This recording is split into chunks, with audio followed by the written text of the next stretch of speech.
Detectives have launched a murder investigation after a man's body was found in a burnt-out car in Blackheath.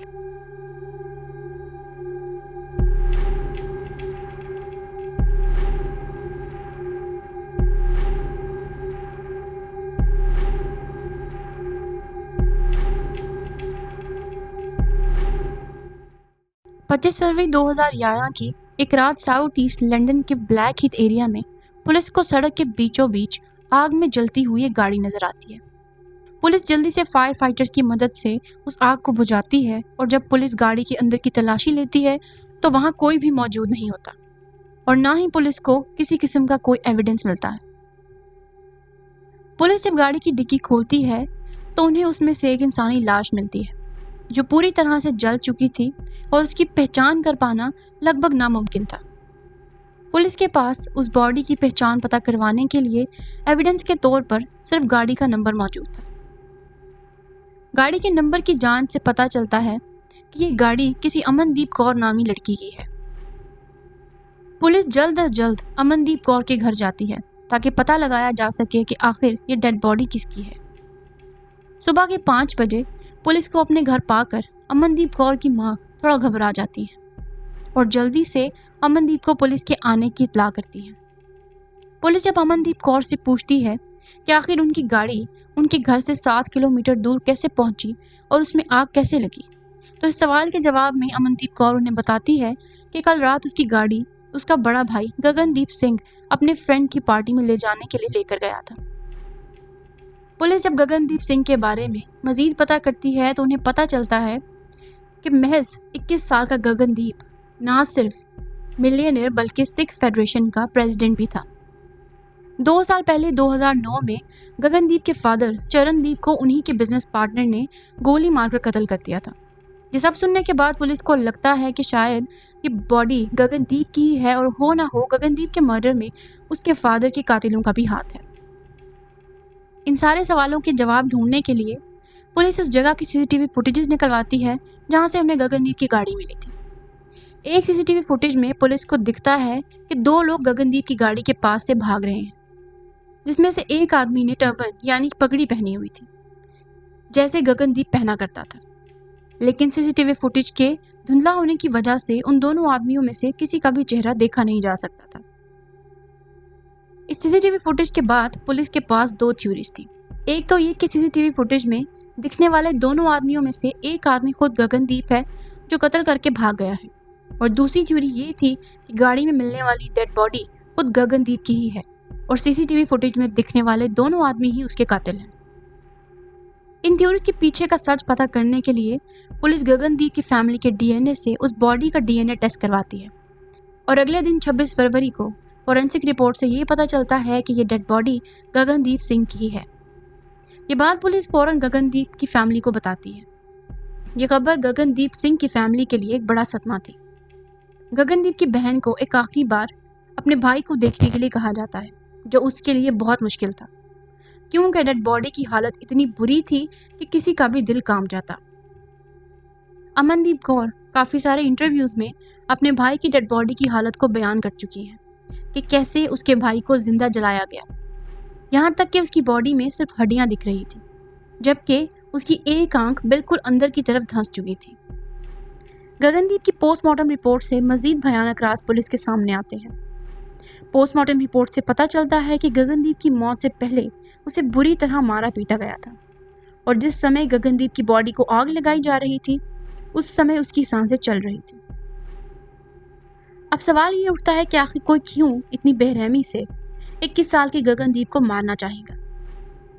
अब इस गुत्थी को सुलझाने के लिए पुलिस एक एक कर गगनदीप की गाड़ी के ऑटोमेटिक नंबर प्लेट की मदद से आसपास के सीसीटीवी फुटेजेस से ये पता चलाने की कोशिश में लग जाती है कि मर्डर की रात गगनदीप कहाँ गया और किससे मिला। और इसी दौरान गगनदीप की लोकेशन ट्रेस करते समय पुलिस को पता चलता है कि मर्डर से एक दिन पहले गगनदीप ब्राइटन गया था। जब पुलिस इस बारे में गगनदीप की बहन और दोस्तों से पूछती है कि आखिर गगनदीप ब्राइटन में किससे मिलने गया होगा तो एक लड़की मुंडल माहिल का नाम सामने आता है। 19 साल की मुंडल माहिल और गगनदीप की मुलाकात 1 साल पहले उन्हीं के एक म्यूचुअल फ्रेंड हरिंदर शोकर की पार्टी में हुई थी। जिसके बाद फेसबुक पे दोनों की बातचीत का सिलसिला शुरू हो जाता है। गगनदीप मुंडल को पसंद करने लगा था और इस बात का जिक्र उसने अपने घर वालों से भी किया था। लेकिन गगनदीप के घर वालों को उसके और मुंडल माहिल के दरमियान हद से ज़्यादा बढ़ती हुई दोस्ती अच्छी नहीं लगती थी और वो अक्सर गगन को मुंडल से दूर रहने को कहते थे। लेकिन इसके बावजूद भी मर्डर से पहले गगनदीप ब्राइटन मुंडल से मिलने क्यों गया और इसके पीछे क्या राज था? इस बात को कंफर्म करने के लिए अमनदीप कौर मुंडल को कॉल करके पूछती है कि क्या गगन उसके घर आया था, जिसके जवाब में मुंडल इस बात से साफ साफ इनकार कर देती है और वो कहती है कि वो गगनदीप से नहीं मिली थी और ना ही गगनदीप उसके घर आया था। लेकिन जब अमनदीप उसे बताती है कि गगनदीप ने उसे बताया था कि वो उससे मिलने के लिए ब्राइटन जा रहा है, तो मुंडल फौरन से अपना स्टेटमेंट बदल देती है और कहती है कि गगनदीप उसके घर आया ज़रूर था, लेकिन वो घर के बाहर से ही मिलकर चला गया था। मुंडल माहिल के यूं स्टेटमेंट बदलने पर पुलिस का उस पर शक गहरा होता चला गया और पुलिस मुंडल से बात करने के लिए उसके घर पहुंचती है। पुलिस सबसे पहले मुंडल के घर के आसपास पड़ोसियों से पूछताछ करती है, जिससे पुलिस को एक बड़ा ब्रेक थ्रू मिलता है। आसपास के कुछ लोग पुलिस को बताते हैं कि मर्डर की रात मुंडल के घर से 2 लड़के निकलते हैं, जिन्होंने एक भारी सी चीज़ उठाई हुई थी। उन्होंने उस भारी सी चीज़ को ब्लू मर्सिडीज की डिग्गी में रखा और फिर गाड़ी को लेकर वहां से चले गए। मुंडल के साथ रह रही उसकी फ्लैटमेट्स भी पुलिस को बताती हैं कि गगनदीप अक्सर मुंडल से मिलने आया करता था, लेकिन कुछ टाइम से उन दोनों के दरमियान लड़ाई झगड़े हो रहे थे और इन लड़ाई झगड़ों के चलते मुंडल अक्सर कहा करती थी कि वो गगनदीप को मार देगी, लेकिन उसकी बात को कभी किसी ने सीरियस नहीं लिया था। मुंडल की दूसरी फ्लैटमेट पुलिस को बताती है कि मर्डर की रात मुंडल 2 लड़कों को ट्रेन स्टेशन से पिक करने गई थी। पुलिस को जब ये बात पता चलती है तो इस बात को कंफर्म करने के लिए पुलिस ब्राइटन के ट्रेन स्टेशन की सीसीटीवी फुटेज चेक करती है, जिसमें मुंडल माहिल साफ साफ 2 लड़कों के साथ देखी जा सकती थी। पुलिस उस सीसीटीवी फुटेज को गगनदीप के घर वालों को दिखाती है, तो वो पुलिस को बताते हैं कि इस सीसीटीवी फुटेज में दिखने वाला एक लड़का हरिंदर शोखर है, जो गगनदीप का बेस्ट फ्रेंड है, जिसे गगनदीप अपना छोटा भाई कहा करता था और उसकी अक्सर फाइनेंशियली मदद भी करता था। इस सारे खुलासे के बाद पुलिस फौरन हरिंदर शोखर को अरेस्ट कर लेती है और उससे पूछताछ करती है कि मर्डर की रात उसके और मुंडल के साथ तीसरा लड़का कौन था। तो हरिंदर पुलिस को बताता है कि वो उसका एक फ्रेंड है जिसका नाम डैरेन पीटर है। हरिंदर के बयान के बाद पुलिस उस तीसरे सस्पेक्ट डैरेन को भी अरेस्ट कर लेती है। अब क्योंकि मुंडल को समझ आ गया था कि वो बुरी तरह से फंस चुकी है, इसलिए वो पुलिस को एक झूठी कहानी सुनाती है कि गगनदीप उससे मिलने आया था और उस दौरान पीटर और हरिंदर भी वहीं मौजूद थे। लेकिन इससे पहले कि वो गगनदीप से बात करती, पीटर और हरिंदर ने गगनदीप को मारना शुरू कर दिया, जिसे देखकर वो बहुत घबरा गई और अपनी फ्लैटमेट से मदद मांगने के लिए ऊपर की तरफ भागी। लेकिन वो इतना डर चुकी थी कि वो किसी से कुछ भी नहीं बोल सकी। जब वो नीचे आई तो हरिंदर, पीटर और गगनदीप वहां से जा चुके थे और रात में जब उसने हरिंदर से पूछा कि क्या गगनदीप ठीक है, तो उसके जवाब में हरिंदर ने उसे बताया कि हाँ वो ठीक है और वो किसी दोस्त से मिलने उसके घर गया है। जिसके बाद गगनदीप के साथ क्या हुआ वो नहीं जानती है। लेकिन क्योंकि पुलिस के पास पहले से ही मुंडल माहिल के खिलाफ काफ़ी सारे सबूत थे, इसलिए मुंडल का ये झूठ उसके किसी भी काम नहीं आता। मुंडल माहिल एक नए झूठ का सहारा लेते हुए पुलिस को बताती है कि कुछ महीने पहले गगनदीप उसके घर आया था और उस दिन गगनदीप ने मुंडल को मॉलेस्ट करने की कोशिश की थी, जिस पर उन दोनों की काफ़ी लड़ाई हुई।